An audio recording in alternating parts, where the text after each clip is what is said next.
ಈ ರೀತಿ ಇದು ಟೀಮ್ ಆಗಿದೆ ಅಂತ ಹೇಳಿದ್ರೆ ಇದು ಎಲ್ಲಕ್ಕಿಂತ ಗಟ್ಟಿಯಾದಂತ ಮತ್ತು ಸುದೃಢವಾದಂತ ಒಂದು ಟೀಮ್. ಈ ಟೀಮಿಂದಾಗಿ ಎಷ್ಟೊಂದು ಕಾರ್ಯಕ್ರಮ ಆಗ್ತಾ ಇದೆ. ಕ್ರೀಡೆ ಆಗ್ಲಿ ಅಥವಾ ಎಜುಕೇಶನ್ ಆಗ್ಲಿ, ಕಲ್ಚರಲ್ ಆಕ್ಟಿವಿಟೀಸ್ ಆಗ್ಲಿ ಎಲ್ಲ ಮಾಡ್ತಾ ಇದ್ದಾರೆ. ಈ ಎಲ್ಲಾ ಕಾರ್ಯಕ್ರಮದಲ್ಲಿ ನಾವೆಲ್ಲ ಪಾಲ್ಗೊಂಡು ಅದನ್ನ ಇನ್ನೂ ಒಳ್ಳೆ ರೀತಿಯಿಂದ ಮಾಡ್ಕೊಂಡು ಹೋಗಬೇಕು. ನಾವೆಲ್ಲ ಇನ್ನೂ ಸುದೃಢ ಆಗಬೇಕು. ಅದಕ್ಕೆ ನಾವು ನಮ್ಮ ಸಂಘಕ್ಕೆ ಧನ್ಯವಾದಗಳು ಹೇಳ್ತೇವೆ. ಅದ್ರ ಜೊತೆಗೆ ಒಂದು ವಿಷಯ ಹೇಳ್ಬೇಕಂತ ಮಾಡ್ತೇನೆ. ನಾವು ಯಾವ ರೀತಿ ಇಲ್ಲಿ ಕ್ರೀಡಾಕೂಟದಲ್ಲಿ ನಾವು ದೈಹಿಕ ಬೆಳವಣಿಗೆಯನ್ನು ನಾವು ಹೇಳ್ತಾ ಇದ್ದೇವೆ, ಅದೇ ರೀತಿ ಇನ್ನೊಂದು ಪೂರಾ ಕರ್ನಾಟಕದಲ್ಲೇನೆ ಮೊದಲನೇ ಬಾರಿಗೆ ದೈವಜ್ಞ ಬ್ರಾಹ್ಮಣ ಸಂಘದಿಂದ ಏನಾಗಿದೆ ಅಂದ್ರೆ ಯೋಧ ಅಂತ ಒಂದು ಟೀಮ್ ರೆಡಿ ಆಗಿದೆ.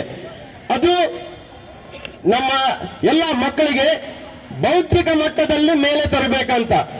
ದೈಹಿಕ ಬೆಳವಣಿಗೆ ಮತ್ತು ಬೌದ್ಧಿಕ ಬೆಳವಣಿಗೆ ಇವೆರಡೂ ಸೇರಿದ್ರೆ ನಮ್ಮ ದೈವಜ್ಞ ಬ್ರಾಹ್ಮಣ ಹುಡುಗರಿಗೆ ಅಥವಾ ಯುವಕರಿಗೆ ಯುವತಿಯರಿಗೆ ಯಾರು ಹಿಂದೆ ಮಾಡೋದಕ್ಕೆ ಆಗೋದಿಲ್ಲ. ಅದಕ್ಕೆ ನಾವೆಲ್ಲರೂ ಕೂಡ ಇದಕ್ಕೆ ಸಹಯೋಗ ಕೊಡಬೇಕಂತ ಹೇಳ್ತೇನೆ. Thank you.